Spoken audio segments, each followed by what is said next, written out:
Bismillahirrahmanirrahim. Assalamualaikum warahmatullahi wabarakatuh. Selamat siang, salam sejahtera untuk kita semua. Pertemuan kali ini izinkan saya selaku MC Arya Bagas Kurniawan dengan NIM 2010-11-20742, absen nomor 8, mata kuliah Ekonomi Makro, Prodi S1 Akuntansi. Yang terhormat Bapak Dr. Sugianto, SE, MM, CMA, CFRM, CT, CHT.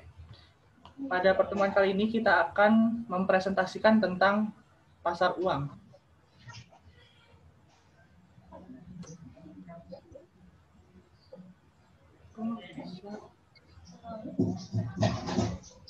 Pembahasan keseimbangan pada pasar barang atau keseimbangan pada sektor real menggambarkan kondisi perekonomian dipandang dari sisi permintaan dan penawaran barang dan jasa. Sisi penawaran menggambarkan kemampuan perekonomian dalam menghasilkan barang dan jasa pada suatu periode tertentu. Sisi permintaan menggambarkan pengeluaran yang dilakukan oleh pelaku-pelaku ekonomi antara lain sektor rumah tangga, sektor swasta, sektor pemerintah, dan sektor luar negeri. Pasar barang dikatakan seimbang apabila penawaran sama dengan permintaan atau dengan kata lain pendapatan sama dengan pengeluaran. Selanjutnya, dalam keseimbangan pasar barang variabel, variabel yang digunakan terbagi menjadi dua jenis variabel, yaitu variabel endogen dan variabel eksogen. Variabel endogen merupakan variabel yang besarnya dipengaruhi oleh variabel lain, misalnya C, S, I, dan Tx atau proporsional. Sedangkan variabel eksogen adalah variabel yang nilainya tidak dipengaruhi oleh variabel lain, misalnya G, Tr, Tx, atau pajak lumsum. Dengan demikian, untuk menentukan kurva IS, sama halnya dengan menentukan persamaan keseimbangan yang telah dibahas sebelumnya, yaitu dengan menyamakan antara pendapatan atau Y dengan pengeluaran dari berbagai sektor ekonomi.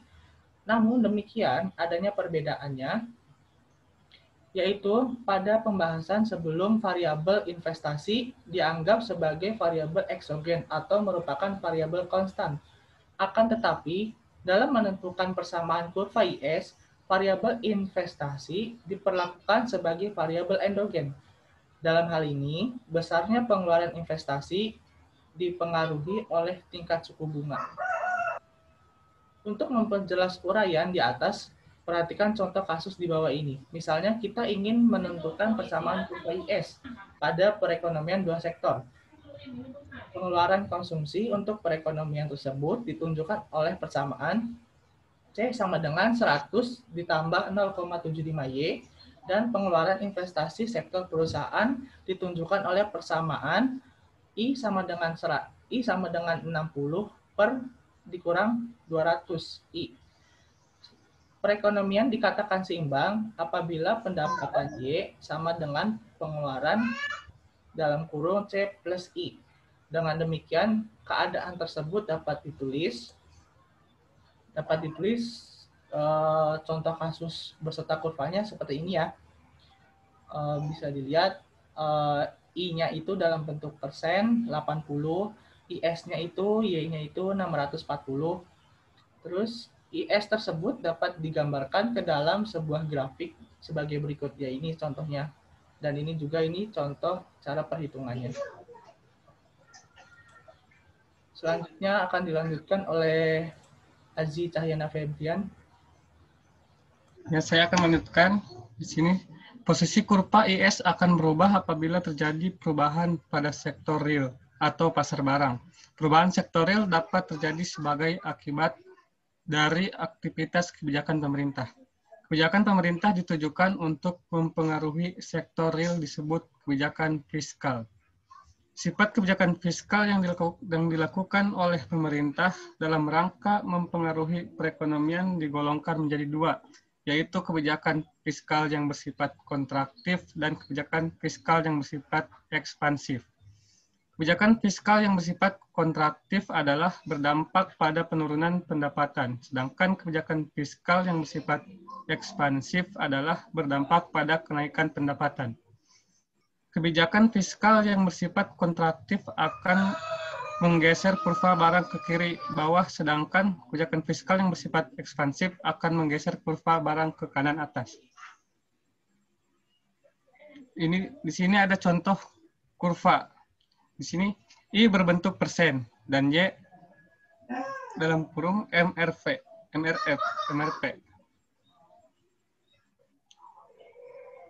Pengaruh kebijakan fiskal terhadap kurva IS apabila di sektor pemerintah melakukan pengeluaran pemerintah yang terjadi sebesar G, mengakibatkan keseimbangan dalam pasar barang akan bergeser ke kanan atas dari I menjadi I plus G.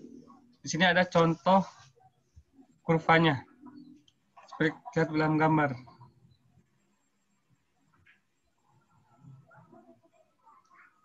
Selanjutnya dilanjutkan oleh Andini, silakan. Ya, saya akan melanjutkan. Selanjutnya ada teori permintaan uang. Teori permintaan uang sebelum Keynes sering disebut dengan teori permintaan uang klasik. Teori permintaan uang ini dikatakan klasik karena landasan pemikiran mengenai perekonomian dalam teori tersebut menggunakan asumsi klasik, yaitu perekonomian selalu berada dalam keadaan seimbang. Beberapa teori permintaan uang sebelum Keynes seperti teori permintaan uang menurut Irving Fisher dengan bukunya yang berjudul Transaction Demand Theory of the Demand for Money memandang uang sebagai alat pertukaran. Menurut Fisher, apabila terjadi transaksi di antara penjual dan pembeli, maka pertukaran antara uang dengan barang atau jasa, sehingga nilai dari uang yang ditukarkan pasti sama dengan nilai barang atau jasa yang ditukarkan. Secara matematis dapat ditulis sebagai berikut. MV sama dengan PT, di mana M sama dengan jumlah yang beredar, V sama dengan kecepatan perputaran uang, P harga barang atau jasa, T jumlah transaksi. Model matematis tersebut bukanlah merupakan suatu persamaan. Identitas dan artinya pasti benar, karena sisi kiri dan sisi kanan tanda sama dengan selalu sama besar. MV sama dengan PT merupakan suatu persamaan apabila kita memperhatikan masing-masing komponen. M atau jumlah uang yang beredar ditentukan oleh aktivitas moneter dan dapat dianggap sebagai variabel konstan atau eksogen. Jumlah transaksi atau P tergantung dalam kuadrat full employment. Oleh karena itu, dalam jangka pendek nilai T tetap apabila P dan V bisa berubah untuk menjaga persamaan. Maka MV sama dengan PT tetaplah merupakan suatu identitas. MV sama dengan PT bukan lagi merupakan identitas sebab menurut Fisher nilai V tidak berubah dalam jangka pendek sebab besarnya nilai V ditentukan oleh faktor institusi dan teknologi yang digunakan. Persamaan MV sama dengan PT dapat diubah dalam bentuk P sama MV per T.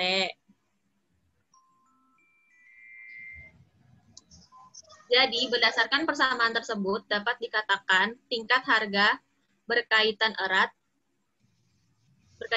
dengan jumlah uang yang beredar. Apabila uang yang beredar meningkatkan 2 kali, maka tingkat harga juga akan naik 2 kali lipat. Teori permintaan yang menurut kaum Cambridge berbeda pandangan dengan Fisher karena menganggap uang adalah sebagai penyimpan kekayaan atau store of value. Dan bukan sebagai alat pertukaran. Kaum ekonomi Cambridge, Marshall dan Igo menganalisis faktor-faktor seseorang untuk memegang uang tunai yang menurutnya ditentukan oleh tingkat bunga. Jumlahnya kekayaan yang dimiliki, harapan tingkat bunga di masa yang akan datang, dan tingkat harga. Cambridge mengatakan bahwa keinginan seseorang untuk memegang uang tunai secara nominal adalah proporsional terhadap pendapatan nominal seseorang atau secara matematis dapat dirumuskan sebagai berikut. MD sama dengan KY, di mana MD sama dengan permintaan akan uang, K sama dengan persentase jumlah uang tunai yang dipegang terhadap pendapatan, Y sama dengan pendapatan.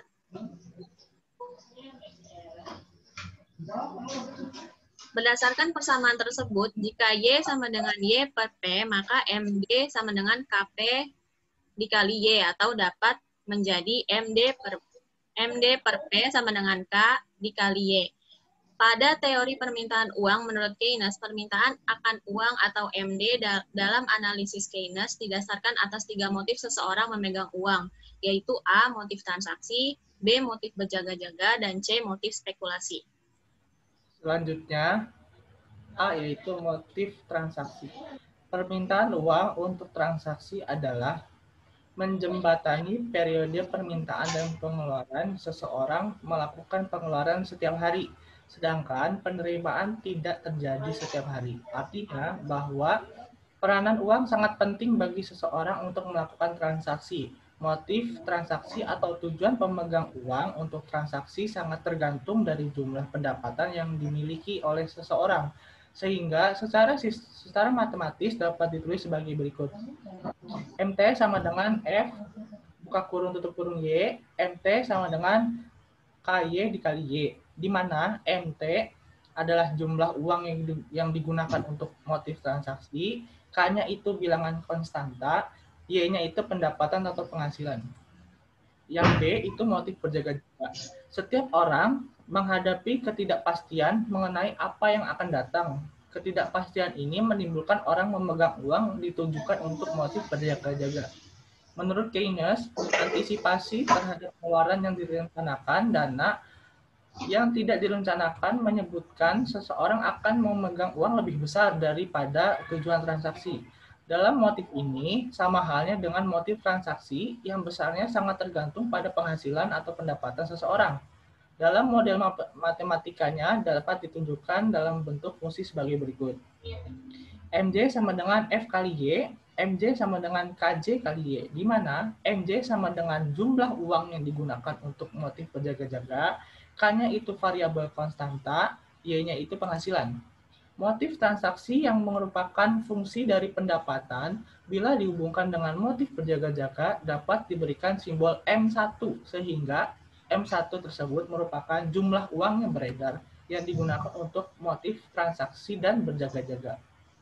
Secara sistematis dapat ditunjukkan sebagai berikut. MT sama dengan F kali Y, MJ sama dengan F kali Y, maka MT plus MJ sama dengan M1 atau K1 kali Y sama dengan KT kali Y plus KJ kali Y.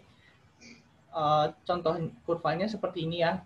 Jadi itu dia ada 3 sudut, yaitu M1, M1 FY ada 3. Terus ininya, di sininya juga ada M1-nya yang lurus nih ada 3 juga. Di sela-sela ini ada KT sama KJ. Yang ketiga yaitu motif spekulasi. Pembahasan sebelumnya menjelaskan bahwa kaum ekonom Cambridge mengatakan permintaan uang tunai juga tergantung dari tingkat bunga dan harapan mengenai harga-harga di masa yang akan datang. Sebenarnya Keynes lah yang mula-mula menyatakan secara eksplisit dalam model mengenai pengaruh tingkat bunga dan harapan mengenai harga yang akan datang terhadap permintaan akan uang tunai. Ada 2 asumsi Keynes mengenai alasan seseorang memegang kekayaan. Yang pertama, dalam bentuk uang tunai di atas uang yang diperlukan untuk tujuan transaksi dan berjaga, atau dalam bentuk surat berharga seperti saham dan obligasi.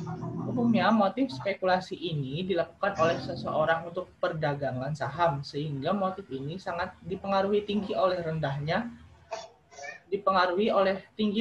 tingkat bunga. Di dalam permintaan akan uang untuk motif ini berbeda halnya dengan motif yang lain, karena motif spekulasi tergantung dari bunga sehingga digunakan simbol M.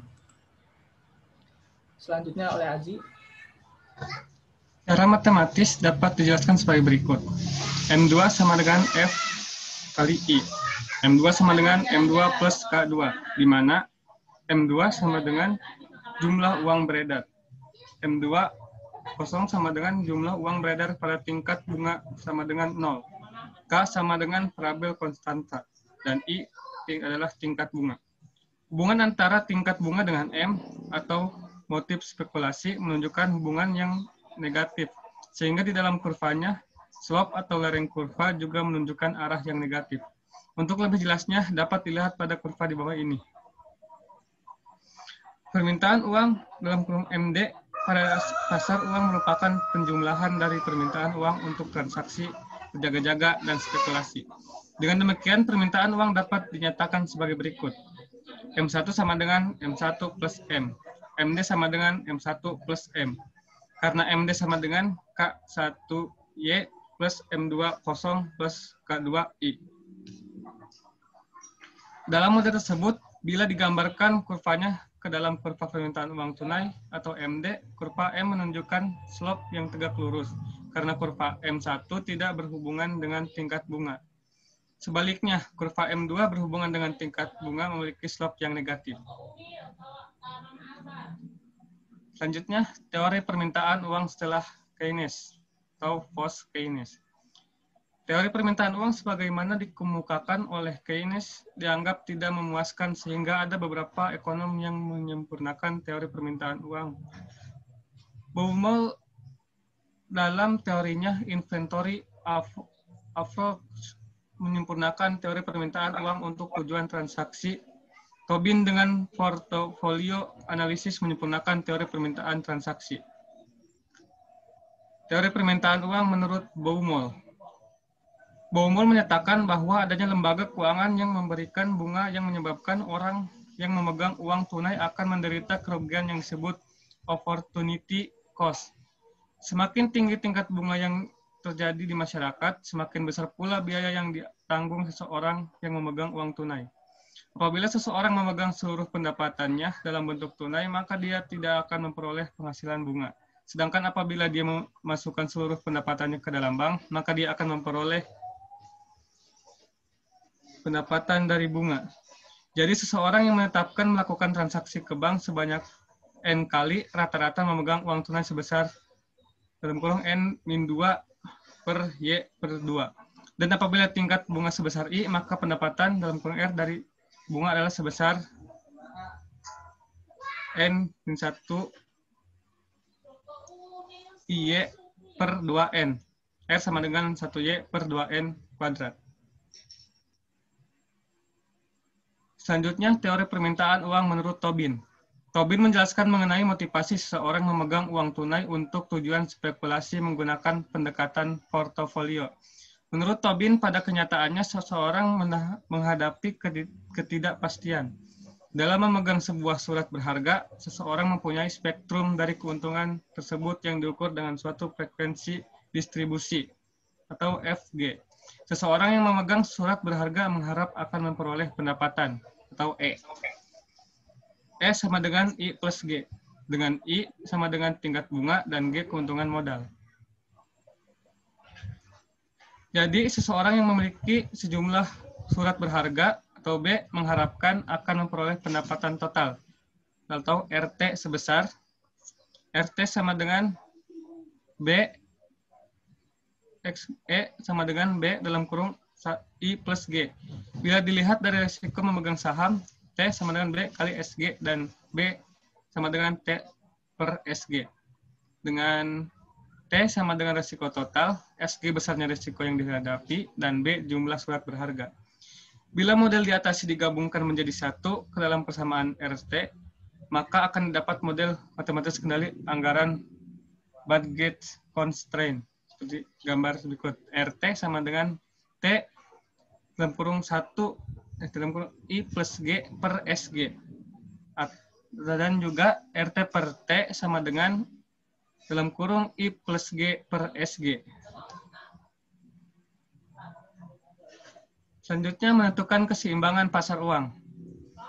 Dalam pembahasan mengenai analisa keseimbangan pasar uang tidak dapat dilepaskan dengan pembahasan mengenai permintaan atau MD dan penawaran akan uang atau MS. Pasar uang akan berada dalam keseimbangan apabila penawaran akan uang atau MS sama dengan permintaan akan uang MD. Di dalam analisa Keynes dijelaskan bahwa permintaan akan uang atau MD oleh masyarakat karena dipengaruhi oleh 3 tujuan atau motif, yaitu motif transaksi, motif berjaga-jaga, dan motif spekulasi. Dari ketiga motif tersebut akan digambarkan model keseimbangan pasar uang atau analisa LM, sehingga akan terbentuk fungsi LM yang menggunakan hubungan antara tingkat pendapatan nasional pada berbagai kemungkinan tingkat bunga yang memenuhi syarat keseimbangan atau equilibrium dalam pasar uang. Di dalam menentukan fungsi LM, terlebih dahulu harus diasumsikan bahwa jumlah uang beredar dalam perekonomian diasumsikan sebagai variabel eksogen. Di dalam menentukan fungsi LM, terlebih dahulu harus diasumsikan bahwa jumlah uang beredar dalam perekonomian diasumsikan sebagai variabel eksogen.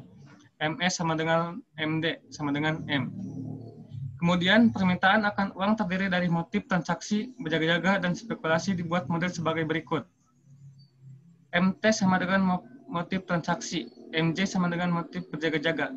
MT dan MJ tergantung dari pendapatan atau dalam matematis ditulis MT sama dengan F dalam kurung Y sama dengan MT sama dengan KT kali Y. Dan MJ sama dengan F dalam kurung Y sama dengan MJ sama dengan KJ kali Y. MT plus MJ sama dengan M1. Karena M1 sama dengan F dalam kurung Y, maka fungsi M1 sama dengan K1 kali Y. Jadi, MT plus MJ sama dengan M, atau K1Y plus KJ sama dengan K1Y. M sama dengan MD sama dengan M. M sama dengan M1 plus M2. M sama dengan K1. Y plus M2 O plus K2I kali K1. Y sama dengan M kurangi M2O plus K2I. Mbak Andin, silakan. Menurut kurva dan grafik fungsi LM. Kurva LM adalah kurva yang menggambarkan keseimbangan di pasar uang. Kurva LM merupakan suatu kurva yang menghubungkan titik-titik besarnya pendapatan nasional atau Y pada berbagai tingkat bunga atau I. Hubungan antara tingkat bunga dengan pendapatan di dalam pasar uang mempunyai hubungan yang positif. Dengan demikian, lereng kurva atau slope I dalam kurva LM adalah positif. Di dalam kurva LM dapat dijelaskan bahwa semakin tinggi tingkat bunga mengakibatkan bertambahnya pendapatannya keseimbangan dalam pasar uang, di mana tingkat bunga berubah dari I naik menjadi I, mengakibatkan berubahnya pendapatan dari Y1 menjadi Y2. Keseimbangan di dalam pasar uang, selain dijelaskan melalui kurva LM, dapat pula dilihat dengan menggunakan grafik fungsi LM. Ini contoh grafiknya.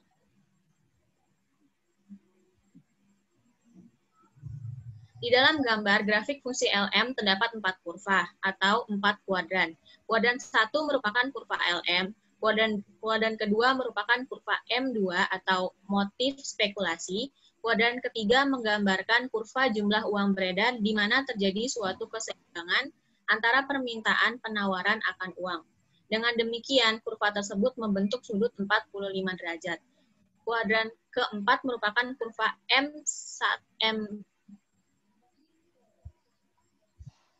M1 atau motif transaksi dan motif berjaga-jaga. Pada tingkat bunga sebesar I, besarnya pendapatan keseimbangan dalam pasar uang sebesar Y1, kondisi ini berdampak pada besarnya jumlah uang yang beredar untuk tujuan motif spekulasi sebesar M2. Dan pada akhirnya menjadikan besarnya permintaan untuk motif transaksi dan berjaga-jaga sebesar M1. Naiknya tingkat bunga dari I menjadi I justru mengakibatkan turunnya jumlah uang yang beredar untuk tujuan spekulasi, yaitu dari M2 menjadi M2, dan menaikkan jumlah permintaan uang untuk tujuan motif transaksi dan berjaga-jaga dari M1 menjadi M1.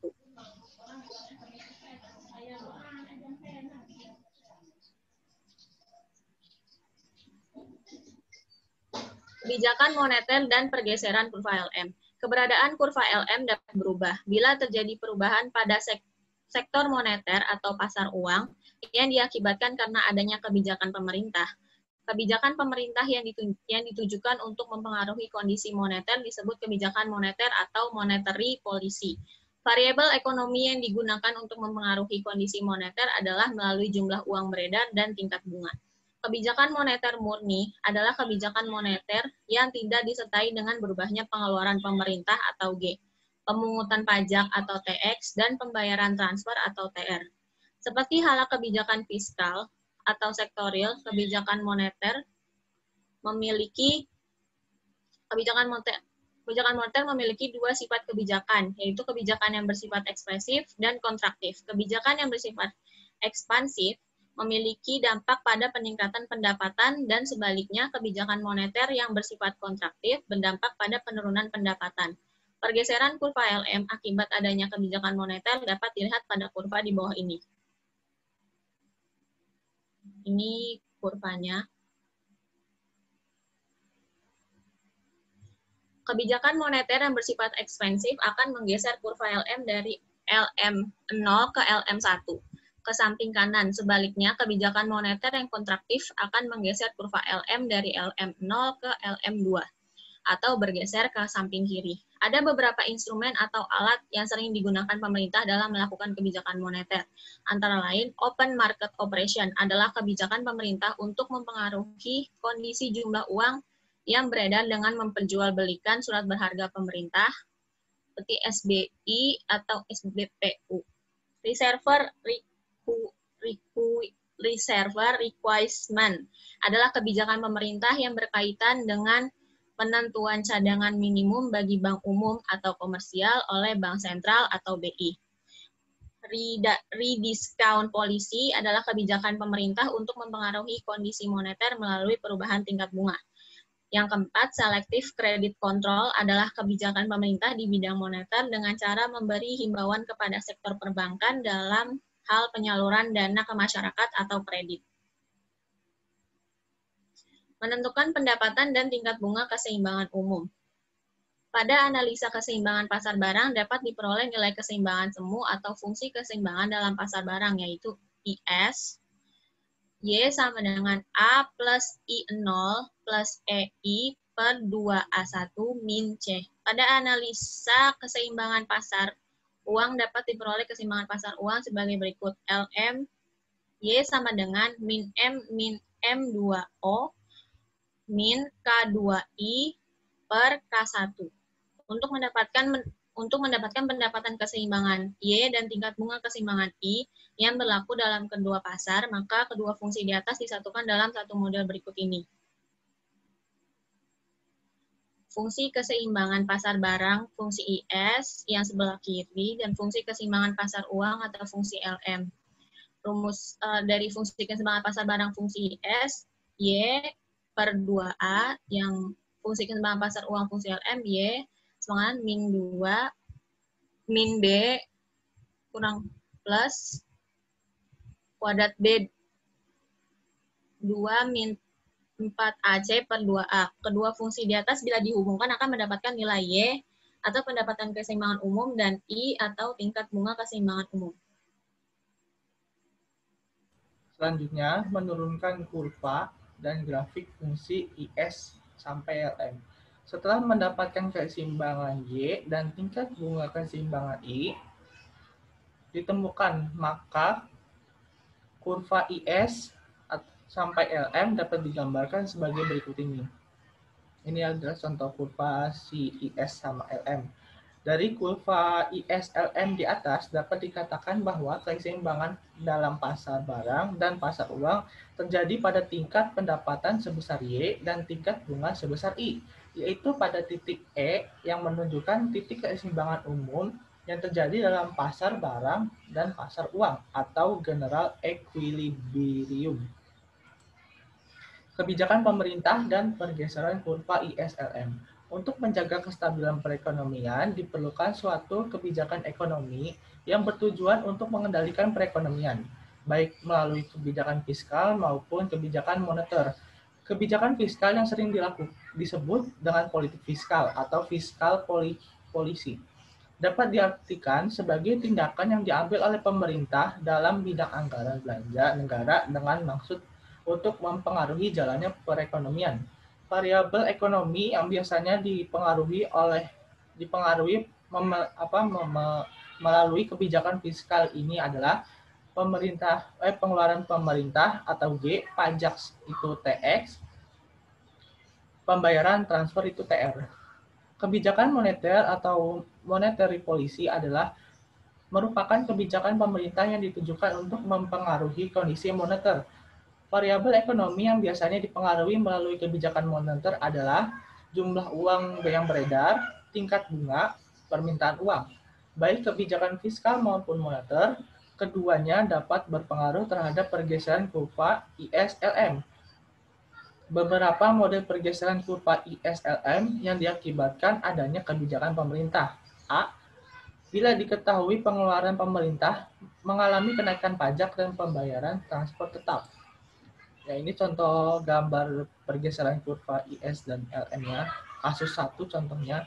Ini ada G naik ke atas, ke kanan itu Y, ke kiri itu Y. Itu kurva IS bergeser ke arah kanan atas. Yang B, yaitu pengeluaran pemerintah dalam pembayaran transport tetap tidak berubah. Yang itu yaitu disebabkan oleh pajak mengalami kenaikan. Ini pajaknya mengalami kenaikan, terus kurva IS bergeser ke kiri bawah. Ini contoh kurvanya. Terus yang ketiga yaitu jumlah uang beredar mengalami kenaikan. G titik koma TL titik koma TS dan tingkat bunga tetap. Ini contoh kurvanya. Kalau kurva yang ini tuh kurva IS bergeser ke kanan bawah. Yang keempat, jumlah uang beredar mengalami kenaikan disebabkan oleh pengeluaran pemerintah bertambah dan pembayaran transfer dan pajak tetap. Ini contoh kurvanya. Keterangannya itu kurva IS LM bergeser ke kanan. Selanjutnya saya bacakan soalnya dulu, nanti satu-satu saya tunjuk ya. Soal kuantitatif. Suatu perekonomian mempunyai beberapa bentuk fungsi terhadap variabel pengeluaran. Fungsi konsumsi C sama dengan 0,6 Y plus 40 MRP. Fungsi investasi I sama dengan 80 min 400 I. Dari data tersebut, tentukan fungsi keseimbangan pasar barang, kurva IS, dan grafik fungsi IS dengan tingkat suku bunga 10%. Yang kedua, suatu perekonomian mempunyai beberapa bentuk fungsi terhadap variabel pengeluaran. Fungsi konsumsi C sama dengan 0,6 Y dan 40 MRP. Fungsi investasi I80 dikurangi 400 I, tingkat suku bunga yang berlaku 10% diminta fungsi keimbangan IS. Bila diketahui dalam perekonomian terdapat campur tangan pemerintah, yaitu G sama dengan 40 MRP, maka tentukan fungsi keseimbangan yang baru serta gambarkan pergeseran kurva IS-nya. Yang ketiga, diketahui data-data ekonomi moneter dalam suatu perekonomian adalah sebagai berikut. Jumlah uang yang beredar 200 miliar rupiah. Permintaan akan uang untuk motif transaksi dan berjaga-jaga masing-masing ditemukan fungsi.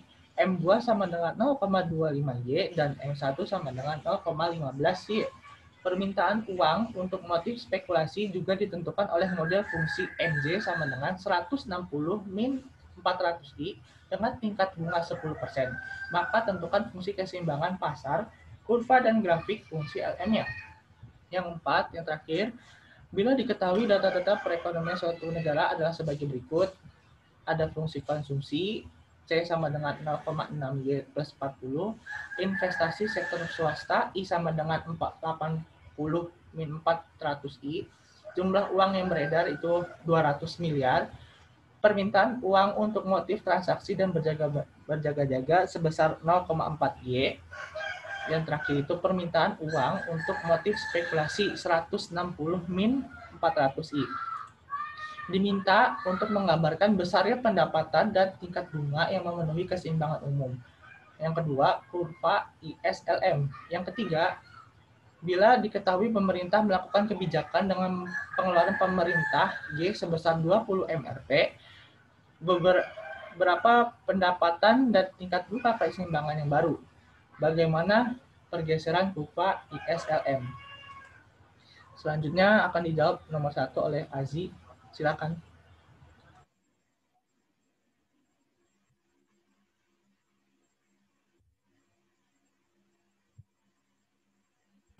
Di mute itu masih di mute.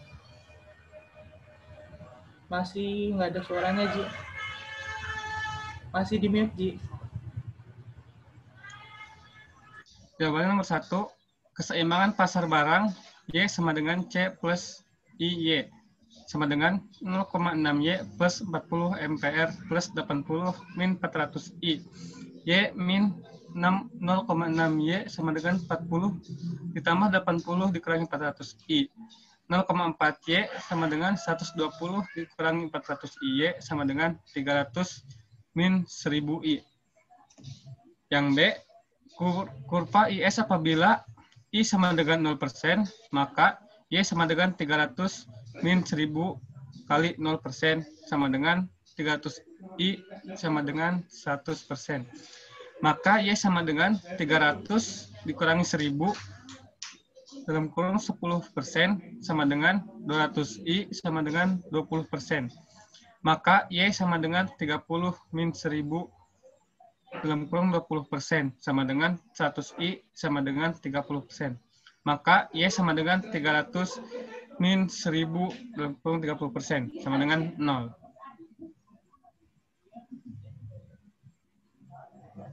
Dan di sini sudah digambarkan kurva IS-nya.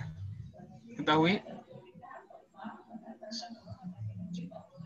Selanjutnya, yang jawaban nomor C, grafik fungsi ES. Pada IS sama dengan Y sama dengan 300 min 1000 I. Apabila Y sama dengan 0, maka Y sama dengan 300 dikurangi 1000 I. 0 sama dengan 300 min 1000 I. Min 300 sama dengan min 1000 I. I sama dengan 300%. Apabila I sama dengan 0, maka Y sama dengan 300 dikurangi 1000 dalam kurung 0. Y sama dengan 300. Pada S sama dengan Y sama dengan 0,4 Y dikurangi 40. Apabila Y sama dengan 0, maka S sama dengan 0,4 dikali 0 dikurangi 40. Sama dengan min 40. Apabila S sama dengan 0, maka S sama dengan 0,4 Y min 40. 0 sama dengan 0,4 Y min 40. Min 0,4. Y sama dengan min 40. Y sama dengan 100. Pada I sama dengan Y sama dengan 80 dikurangi 400 I. Apabila I sama dengan 0, maka I sama dengan 80 dikurangi 400 I. 0 sama dengan 80 dikurangi 400 I. I sama dengan 80 dibagi 400 sama dengan 0,2 atau 20%. Apabila I sama dengan 0, maka I sama dengan 80 dikurangi 400 I. I sama dengan 80 dikurangi 400 kali 0 sama dengan 40.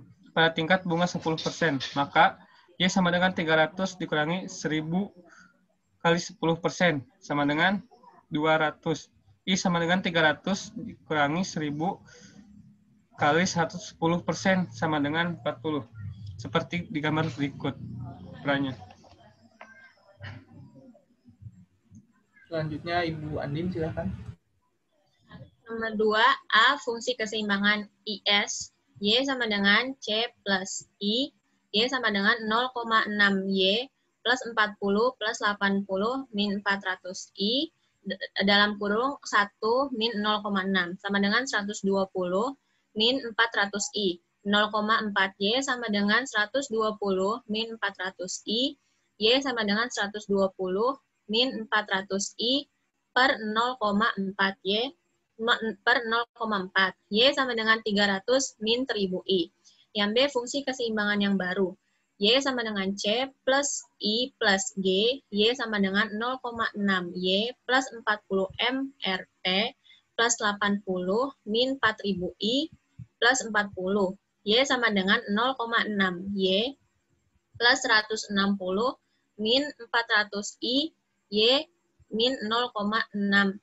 Y sama dengan 160 min 400 I, 0,4 Y sama dengan 160 min 400 I. Y sama dengan 400 min 1000 I. Maka fungsi keseimbangan baru Y sama dengan 400 min 1000 I. Yang C, pergeseran kurva IS, I sama dengan 0%, maka Y sama dengan 400 dikurang 1000 dikali 0%, sama dengan 400 I dikurang 400i sama dengan 10%. Maka Y sama dengan 400. 400 dikurang 1000 dikali 10% sama dengan 300i sama dengan 20%. Maka Y sama dengan 400 dikurang 1000 dikali 20% sama dengan 200i sama dengan 30%. Maka Y sama dengan 400 min 100 dikali 30% sama dengan 0. Di sini ada pergeseran IS-nya seperti ini.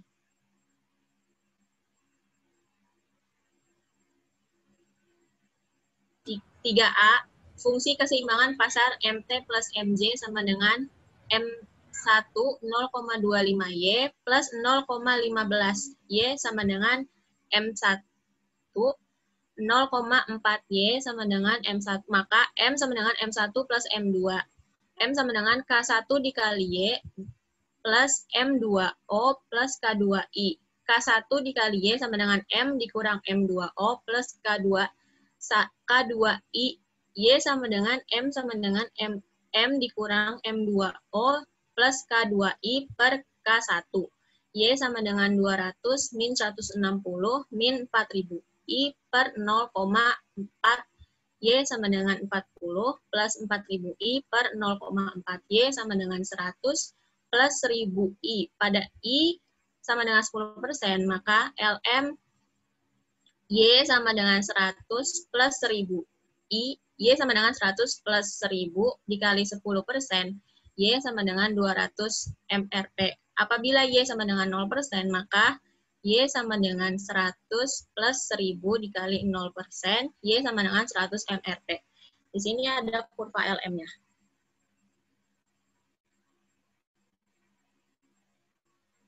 Selanjutnya akan dilanjutkan oleh Arya. Untuk soal yang C, grafik fungsi LM, kurva LM pada Y sama dengan 100 plus 1000I. Jika I sama dengan 0%, maka Y sama dengan 100 plus 1000 dikali 0% sama dengan 100.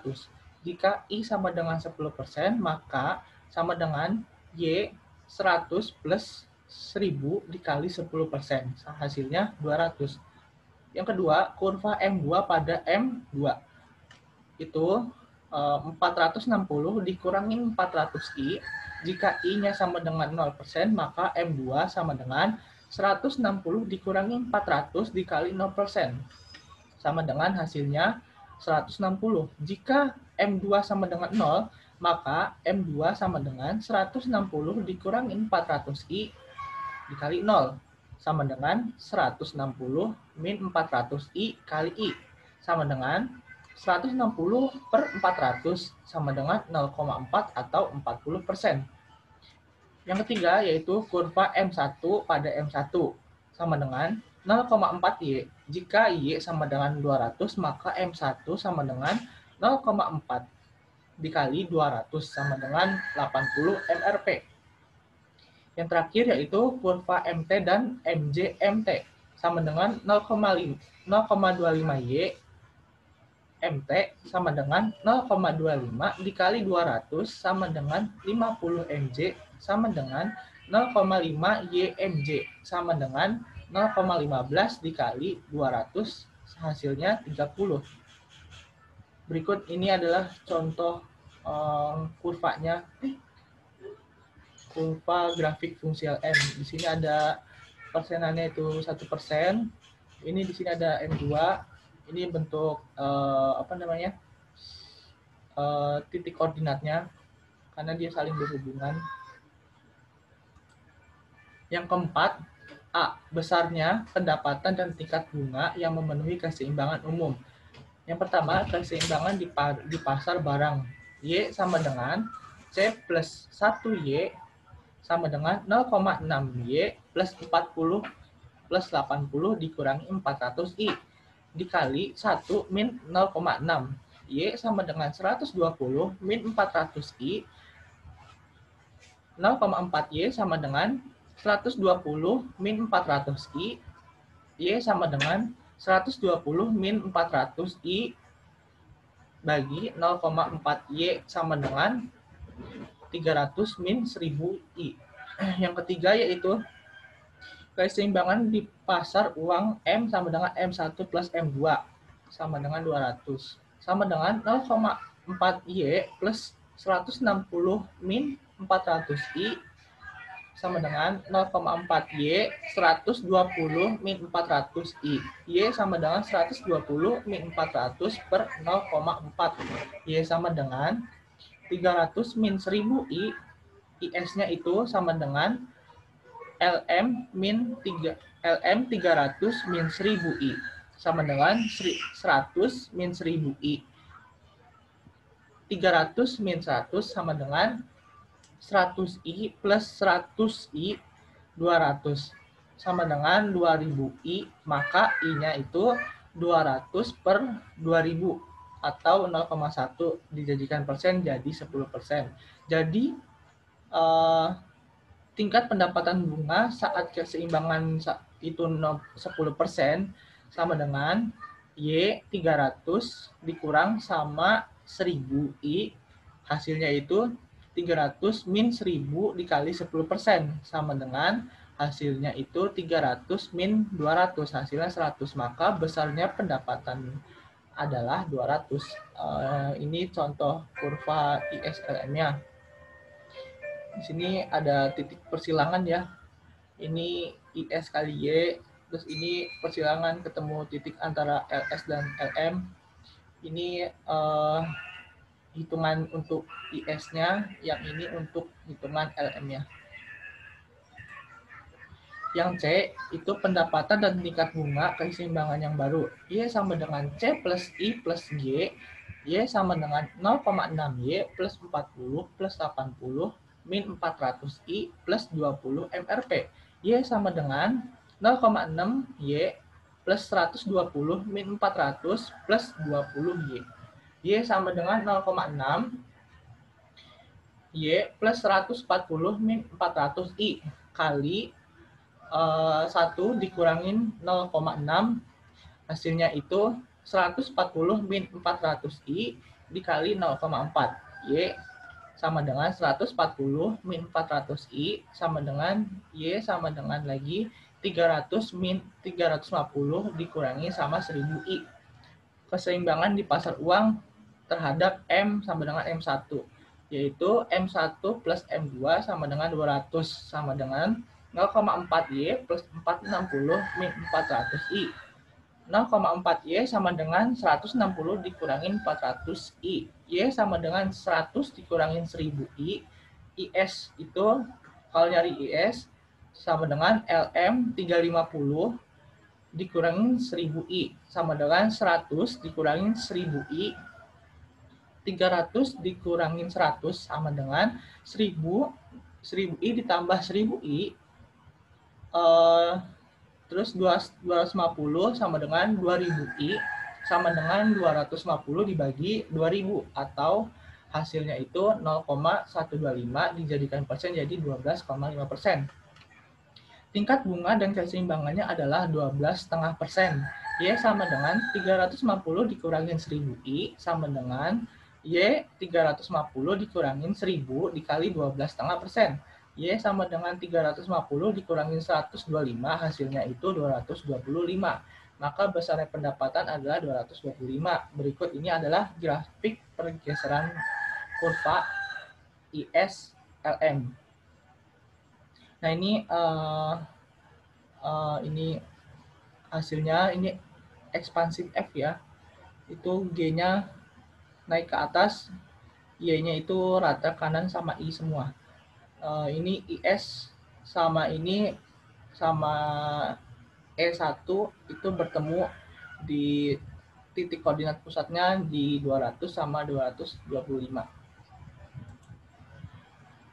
Berikut penjelasan mengenai jawaban beserta soal dari apa tadi namanya pasar uang ekonomi makro prodi akuntansi S1. Terima kasih untuk semuanya. Terima kasih telah menyimak pembahasan yang telah tadi saya sampaikan. Saya selaku MC undur pamit. Terima kasih. Wassalamualaikum warahmatullahi wabarakatuh. Selamat siang.